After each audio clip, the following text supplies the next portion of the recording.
Je proclame que je suis la tête et non la queue. Et j'active dans ma vie le ministère des anges. Je proclame que ma vie professionnelle est prospère.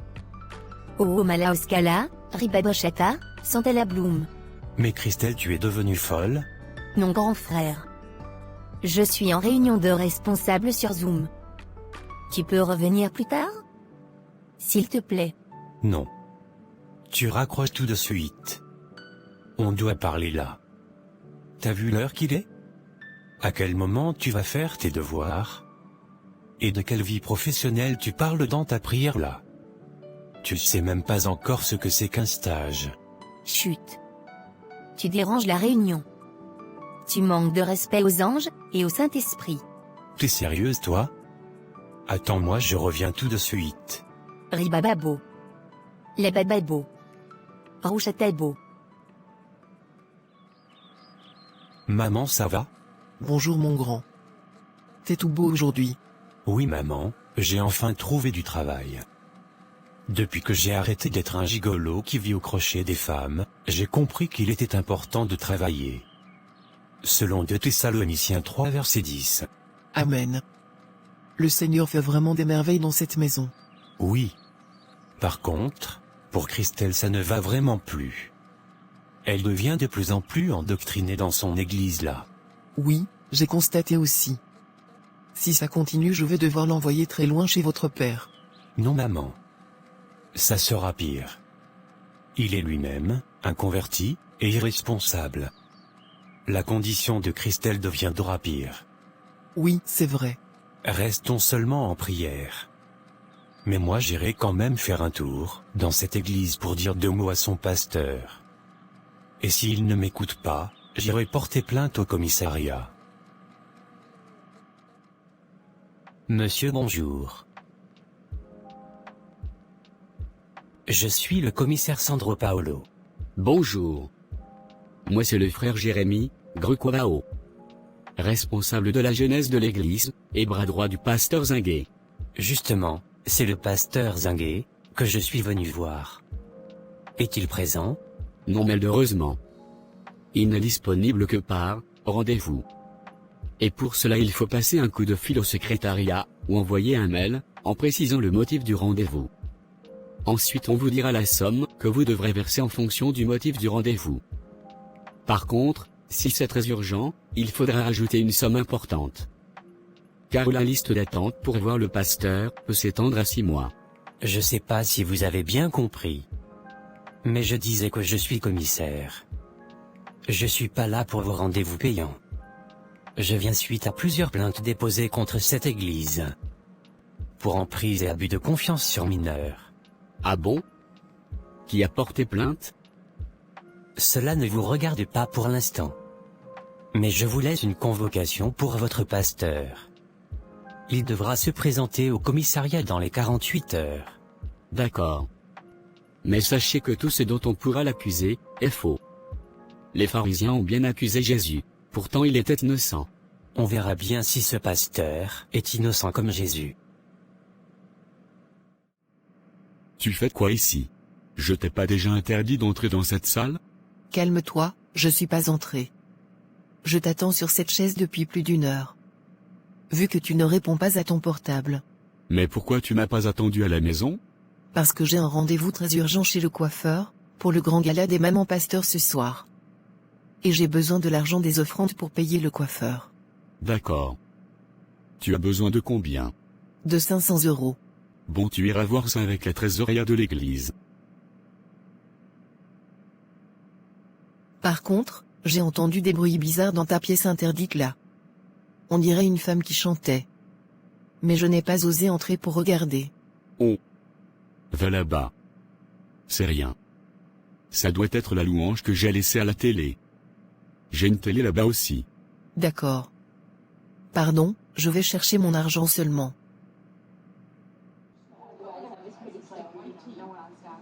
Tu regardes quoi encore là? Je regarde le pasteur Gamine Magroso. Il est en direct sur Facebook.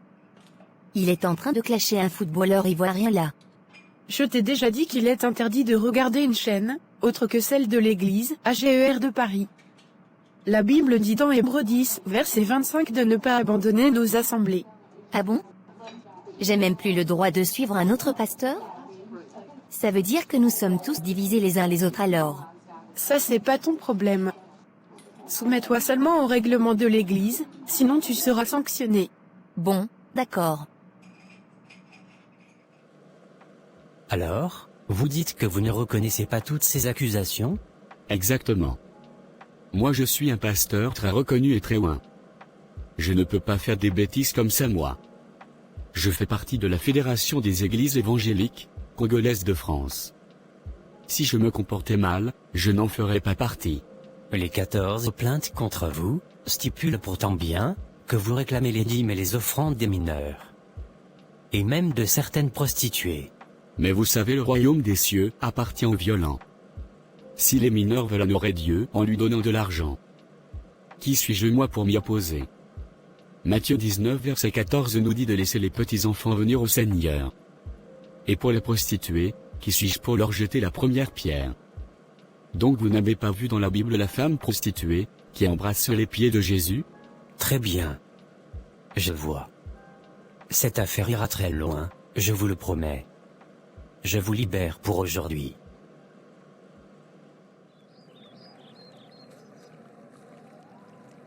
C'est vraiment triste tout ce que tu me dis, mais je vais essayer de parler avec ta sœur quand même. Les sectes déguisées sous forme d'église se répandent de plus en plus, mais si le Seigneur a permis que nous sortions de tous ces systèmes paganisés et religieux, c'est pour que nous puissions aussi éclairer nos proches. Vraiment merci beaucoup ma sœur.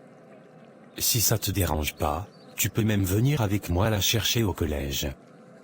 Comme ça tu pourras lui parler. D'accord, très bien. Ne vous mettez pas avec les infidèles sous un joug étranger. Car quel rapport y a-t-il entre la justice et l'iniquité?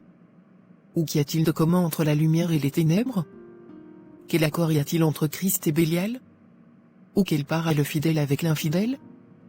Quel rapport y a-t-il entre le temple de Dieu et les idoles?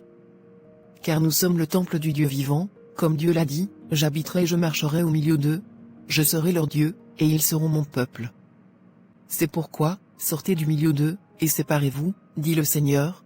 Ne touchez pas à ce qui est impur, et je vous accueillerai.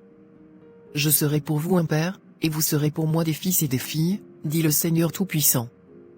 Ayant donc de telles promesses, bien-aimés, purifions-nous de toute souillure de la chair et de l'esprit, en achevant notre sanctification dans la crainte de Dieu.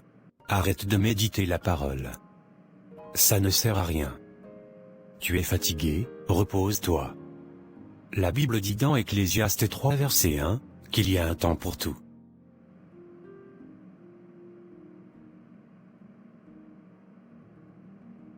Je vais finir de lire à la maison.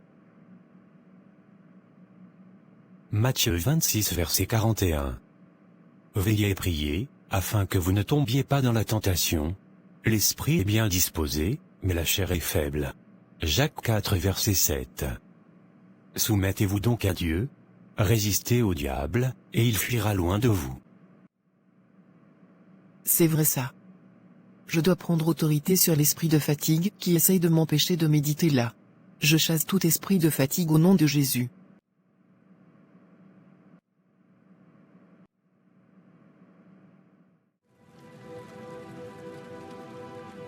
Vraiment, ça devient très compliqué. L'une des vierges vers qui tu m'as demandé d'aller, m'a menacé de porter plainte contre moi. Et elle a même dit qu'elle publierait les images sur Internet. Ne t'en fais pas. Cette affaire sera très vite étouffée. Et je rendrai cette jeune fille dévergondée aux yeux du public. Et elle ne sera plus crédible. Le scandale se retournera contre elle. Ça ne sera pas la première fois qu'un scandale touche un pasteur sur les réseaux sociaux. Mais à chaque fois, il est tiré d'affaire, par la même méthode. Fais-moi confiance. C'est vrai que j'ai plein de collègues, pasteurs, qui se sont très bien sortis d'affaires, après un scandale sexuel sur les réseaux sociaux. Toi continue de me ramener des sacrifices comme convenu. Oui, je n'y manquerai pas. Et pour la prochaine fois, tu devras sacrifier le mariage de l'une de tes filles, qui restera célibataire à vie. Et à la place, elle aura un mari de nuit, que nous lui attribuerons. Pourquoi ça ne serait pas comme d'habitude, une de mes fidèles de l'église que je sacrifierais? Je t'ai déjà expliqué que dans ce monde, plus tu veux monter, plus le sacrifice doit être cher. Tu as 1 semaine pour te décider, sinon ça sera pour toi la mort, ou la folie. D'accord. Oui, moi je vous dis vice histoire de parler des autres pasteurs là, je suis pas dedans. La Bible dit de ne pas toucher au oint de Dieu. Et vous passez votre temps à exposer tous leurs péchés sur les réseaux sociaux. Vous êtes vraiment des rebelles, faites attention, le Seigneur va vous frapper. Nathalie du 38, qui dit dans les commentaires que la Bible dit, que l'homme spirituel juge de tout, et il n'est lui-même jugé par personne. Fais attention à ce que tu dis. J'ai le pouvoir par ma bouche de maudire ta vie. D'ailleurs je te bloque. Voilà. Tu iras commenter ailleurs.